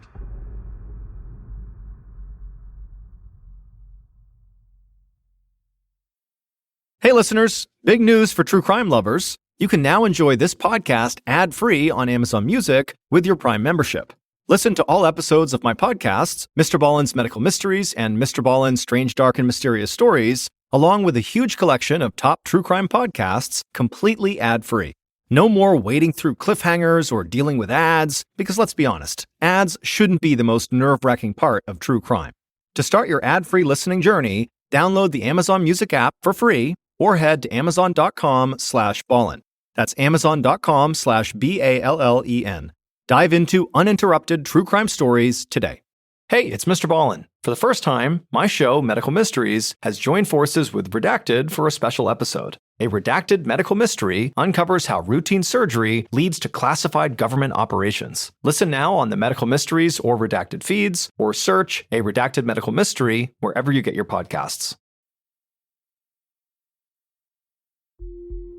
And so Enrique's wife, Anna, along with Jorge, they were both grinning at Enrique, waiting for him to tell them about what it was like to touch the cyst stone. But behind them, Sophia, Jorge's girlfriend, she was not happy. She was the only one who had not touched the cyst stone. And so she spoke up and said, guys, let's get away from the cyst stone. I don't want to continue to tempt evil spirits, okay? Let's just go. And so Jorge threw his arm around Sophia and told her to lighten up, and then said, come on, let's do some more exploring. And so Jorge took Sophia's hand, and he continued walking down the main road in the direction of the church, and Enrique's wife, Anna, she quickly followed right after them, kind of running to keep up, like she was a kid who was excited about what they were doing. But Enrique, he just stayed put for an extra second, because even though he had told himself that, whatever he saw in the window was nothing, he could not help the fact that as soon as he touched that cyst stone, he felt different. There was something off about the stone, and really there seemed to be something off about this whole village, which by this point was now completely enveloped in fog. They were totally covered. Now, Enrique, at this point, did just want to leave La Musara. He didn't want to be there anymore. The place was totally creeping him out. But he didn't want to be a party pooper, and so he turned and continued walking down the main road after his friends and his wife. And after he walked a little ways, the fog parted enough that he could see the pond full of these very loud croaking frogs, as well as the church and that window where he had seen or supposedly seen this dark figure, but the window was empty. And Enrique was relieved to see that his friends clearly had not stopped at the church. They had not tried to go in. They had gone behind the church into the cemetery. Enrique did not want to go inside of the church because even though, again, he had told himself that, that figure wasn't real, it wasn't really in the window, still there was a part of him that wanted to stay far away from this building. But after Enrique walked past the pond and began side-skirting the church to get to the cemetery, he just stopped and turned and actually faced the window, kind of like involuntarily. He was looking at the window where this dark figure had been. And again, it's empty, there's nothing there. But Enrique felt like something was pulling him towards this window. And so without saying anything to his friends, who weren't really paying attention to Enrique, they're kind of just walking around the cemetery, Enrique walked right up to this window. He's right in front of it, he's looking inside, and now he can see into the actual church. And it's totally ruined inside, but he can see where the pews used to be on the ground, and he could also see where the pulpit used to be, where the priest would give mass. And as Enrique stood there staring into the church, he kept leaning closer and closer and closer into the church until finally he felt like he really wanted to move away and get away from the church, but it was like he couldn't. He just kept getting pulled into this opening. And then as this was happening, the sound of the frogs got louder and louder until Enrique felt like he was totally consumed by these frogs. Meanwhile, just around the corner of the church and back in the cemetery, Anna, Jorge, and Sophia were kind of laughing and walking around the cemetery, reading the different headstones, when at some point, Anna, Enrique's wife, just happened to look up when she realized Enrique was not there with them. And so Anna, she walked over to the gate of the cemetery and she looked up along the side of the church, and there was Enrique kind of leaning forward into this window looking into the church. And so Anna, she yelled out to him a couple of times, but Enrique did not even notice her or acknowledge her. He just continued leaning forward, looking in this window. And finally, Anna got right up next to Enrique and she actually shook his shoulder. And when she did that, Enrique kind of snapped out of it and turned and looked at her, but didn't say anything. He just had this totally confused look on his face. And Anna, she looks up at her husband and she's like, come on, come into the cemetery. That's where everyone is. Come on. And then Anna turned and skipped towards the cemetery. And once Anna was back in the cemetery, she just got right back to walking around and looking at all the different headstones. And at some point, as she was looking at one particular headstone, she took a few steps back to get a better look at it, and she accidentally bumped into another headstone, a big cross that had a line drawn across it, and it fell to the ground and it broke. Jorge and Sofia heard the sound of this stone breaking in half, and they turned and looked at Anna, and they kind of quickly understood what had happened. And Jorge, he just started laughing at her, and he said, "Oh boy, now you've upset the evil spirits in this town. You better put that back together." Now, Anna was trying to make light of this, but she was totally panicking and did not like the fact that she had just desecrated a gravesite in a potentially haunted town, and so she began picking up the headstone and trying to put the stone back on top, but it was no use. It was totally broken. And so as Anna continued to fumble with this headstone, and as Jorge continued to laugh and harass her about all the evil spirits that were going to attack her because of what she did, Jorge's girlfriend, Sofia, who was right next to him, she started getting on edge, and she said, "Hey, Jorge, is it true that this place is haunted? I mean, really, is this actually a haunted town? I mean, what's the deal?" And Jorge, at this point, he stops laughing at Anna, and he turns to Sofia, and he goes, "Yeah, I think this place really is haunted." And then he would tell them the story of how La Musara came to be known as a haunted town.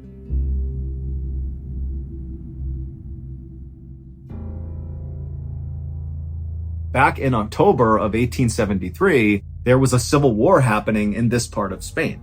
And one of the rival armies was using the caves in the mountainside kind of near La Musara as sort of makeshift field hospitals for their wounded. And one night, a very famous general named Cercos was wounded in battle. He was brought into one of these caves, and that was where he died. Now, Cercos was a beloved leader, and so the people inside of this cave really wanted to give him a proper burial, but they knew they had to keep his death a secret. Because if it got out to the rest of the men that their leader had died, it would be totally demoralizing, and it would really give their enemies a victory. And so the 6 people inside of this cave, they built a coffin and placed Cercos inside of it. And then early the next morning, when it was still dark out, these 6 carried the coffin with Cercos inside of it up into La Musara, and they buried him secretly in the cemetery behind the church. Weeks later, 5 armed rival soldiers climbed up the mountain into La Musara to look for General Cercos. They didn't know that he had died in that battle. In fact, really, besides those 6 people that saw him die and secretly buried him, nobody knew he was dead. And so these soldiers actually thought Cercos was hiding out in La Musara. And so these soldiers began busting into all the civilians' homes in La Musara and ripping them apart looking for this general, and they'd send the people out into the streets and tell them they're going to kill them unless they give up information about where this general is. And finally, after about an hour of this, an elderly man who lived in La Musara had just had enough, and he stepped forward and he told the rival soldiers that General Cercos was dead, that he was buried in the cemetery behind their church. But the rival soldiers didn't believe the man. They said, "Okay, show us proof." But the elderly man said, "Well, I don't know exactly where he was buried in the cemetery. I just heard that's where he was buried." And so the soldier said, "Okay, get everybody over to the cemetery right now." And so all the townspeople made their way over to the cemetery, and the soldiers followed them. And then once they were there, the soldiers demanded that the townspeople begin basically digging up all the graves to find Cercos. And as the townspeople began to dig, the sound of the frogs in the nearby pond began to get louder and louder and louder, until finally the leader of these rival soldiers actually stepped away from all the chaos happening in the cemetery and walked over to the pond and began firing his gun into the water to get the frogs to stop. But they wouldn't. They actually only got louder and louder. And so the leader of these rival soldiers finally just gives up on trying to quiet down these frogs, and he turns around and walks back into the cemetery, and he finds all the townspeople have stopped digging. They've basically dug up every grave, and they haven't found Cercos, and they're just kind of waiting to see what happens next. But the leader, as he looked across this graveyard, he noticed there was one grave that very conspicuously had not been touched. Everything around it had been dug up, but not this. No one had touched that grave. And so the leader said, "Go, dig that one up." But immediately the townspeople kind of took a step back and acted like, "No way, we're not going near that grave." And so finally, a townsperson actually stepped forward and said to the leader of these rival soldiers that that grave contained this old woman who had died recently, who everyone suspected of being a witch. And so it was dangerous to try to dig her up. But the rival soldiers did not care at all about this. They just raised their guns and demanded the townspeople dig that grave up immediately. And so they would. They would go over, they would unearth this coffin, and then the rival soldiers would pop open the lid. And as soon as it was open, everybody went silent. Because this woman, who had died weeks earlier, looked totally preserved. She was laying on her back and her skin was very pale, but it had not begun to rot yet. Even her cheeks still had a kind of pinkish hue to them, and her lips were open partway, as if she had been buried mid-sentence. But what really had startled the group into silence was this woman's eyes were wide open when they opened up this coffin. It looked like she was looking directly at all of them. And so after a couple of seconds of the silence from seeing this woman for the first time, the townspeople began to cry and scream and back up away from this coffin. And the rival soldiers, they were startled too by this woman's appearance, but they were more angry than anything else, because by finding this woman in this grave, it meant they had not found the general. And so out of frustration, the rival soldiers grabbed this old woman's body, this witch's body, and they pulled her out of her grave, they strung her up to a tree, and they just sat there shooting at her constantly until her body had basically been obliterated by all the bullets. And then finally, when the soldiers stopped shooting, they realized everything had gone quiet. Just a second earlier, the cacophony of these frogs croaking in the pond that had been so loud it was like totally overwhelming had now completely ceased, and it was like the town had gone absolutely still. And this stillness and quietness was so unsettling for these soldiers that they actually just turned and fled right there without saying a word to the townspeople. And then once the soldiers were all gone, the townspeople got to work reburying their dead.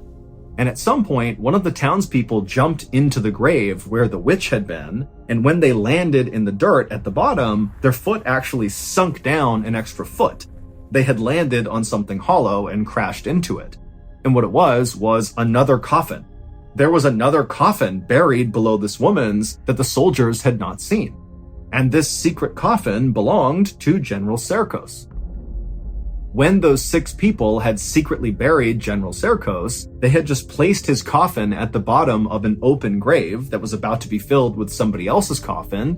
They put it in, they covered up his coffin with enough dirt that no one could see it, and then the next day, the townspeople lowered the witch in her coffin into that grave without realizing General Serkos was below it, and then they filled it in, and then they placed a headstone on her grave, but because they thought she was a witch, they decided not to write her name on the headstone. Instead, they just etched a horizontal line across her headstone.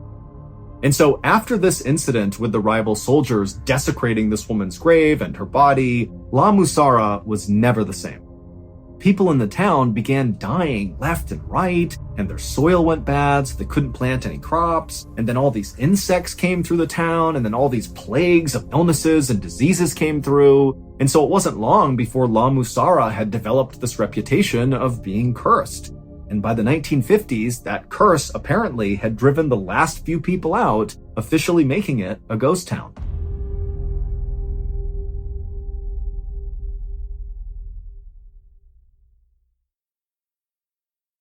Hey listeners, MrBallen here. What if I told you that some of the strangest, darkest, and most mysterious stories happening right now are all connected to what might be the biggest crime of our generation? You know I'm always on the hunt for the most chilling and perplexing tales out there. Well, I've discovered a new podcast that uncovers real-world mysteries unfolding right now, much like how another Ballen Studios podcast, Redacted Declassified Mysteries, brings hidden government secrets to light. And it's called Lawless Planet. Host Zach Goldbaum reveals how shocking tales of murder, cover-ups, and mysterious deaths are all part of something bigger: the systematic destruction of our planet. From activists who vanish in the Amazon to whistleblowers uncovering billion-dollar environmental crimes, these aren't just stories about the environment. They're real-life thrillers about people caught between powerful forces willing to kill to keep their secrets buried. Follow Lawless Planet on the Wondery app or wherever you get your podcasts. You can listen to new episodes of Lawless Planet early and ad-free right now by joining Wondery Plus.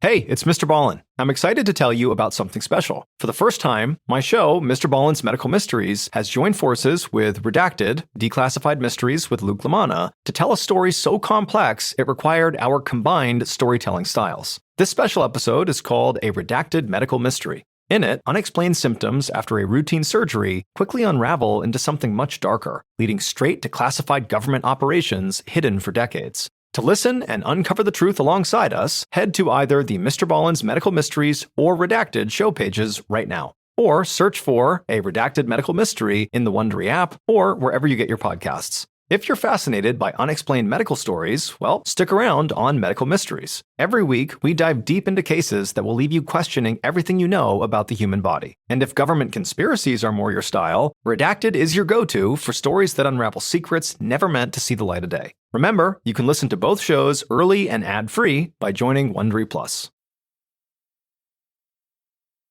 After Jorge wrapped up the story, Anna was just horrified, looking straight down at the ground.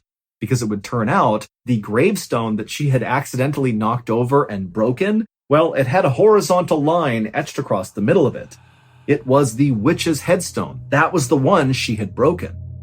And so suddenly feeling totally spooked, Anna was about to yell to Jorge and Sofia that she wants to leave now when she happened to glance over at the base of one of the cemetery walls and she saw the perfect bloody milk cap mushroom. The exact type she knew her husband was looking for. And so Anna walked over, she picked this mushroom, and she turned around to show it to Enrique, but Enrique was not in the cemetery. And so right away, Anna thought, wait, did my husband ever actually follow me back down into the cemetery after I saw him by the church? She couldn't remember. She thought he followed her, but she wasn't sure. And so Anna yelled out for Enrique, but he never called back. And so she turned and looked over at Sofia and Jorge, who she could barely see through the fog, and she asked them, hey, have you seen my husband? Is he in here? Did you see where he went? And they both said, no, we have no idea. And so Anna, who at this point was now really starting to panic because this whole situation in La Musara was getting pretty spooky for her, and so she just dropped the mushroom and took off running out of the cemetery. Now, Sofia and Jorge did not really know what was going on. They didn't understand the urgency that Anna was feeling to find Enrique, and so they saw her take off to go find Enrique, and they just kind of casually walked on after her. And when they turned the corner and they exited the cemetery and began walking basically alongside the church, now again, the visibility is terrible from all this fog, as they moved along, they couldn't see Anna or Enrique, but they could hear Anna calling out for Enrique over and over again. And as they moved, Sofia and Jorge, they would see these shadows moving around in the fog. And they would think it was Enrique or Anna, but as they got up to where these shadows were, there'd be nothing there. And so Sofia, she began grabbing tighter and tighter onto Jorge's arm, and Jorge, who had been kind of joking about how this place was evil, was also now starting to feel a little bit spooked about what was going on. And so they began walking a little bit faster and faster in the direction of Anna's voice. And as Sofia and Jorge got closer and closer to Anna, the sound of the frogs in that pond began to get louder and louder and louder until Jorge and Sofia could barely hear Anna over the sound of these frogs. And then just like that, the frogs stopped. And all Sofia and Jorge could hear was the sound now of Anna crying. Now, Jorge and Sofia could not actually see Anna because of the fog, but they walked in the direction of her voice, and they ultimately found Anna crouched down with her back to them right in the spot where Enrique had previously been standing staring in that church window. And so Sofia and Jorge, they walked up to Anna and they reached down and they put their hands on her shoulder. And when Anna turned around, she was clutching Enrique's wicker basket containing all of his mushrooms. And with tears coming down Anna's eyes, she would say to her friends, "He's gone." Anna, Jorge, and Sofia would spend the next hour searching in vain for Enrique in La Musara. Remember, there's no visibility from the fog, and now it's getting dark, and so it's really hard to conduct a search for someone. And so after this hour was up, even though they had no idea where Enrique was or what happened to him, the friends decided that their best and really only move was to leave and go tell authorities. And when they did that, a massive search was launched all around La Musara for the next week.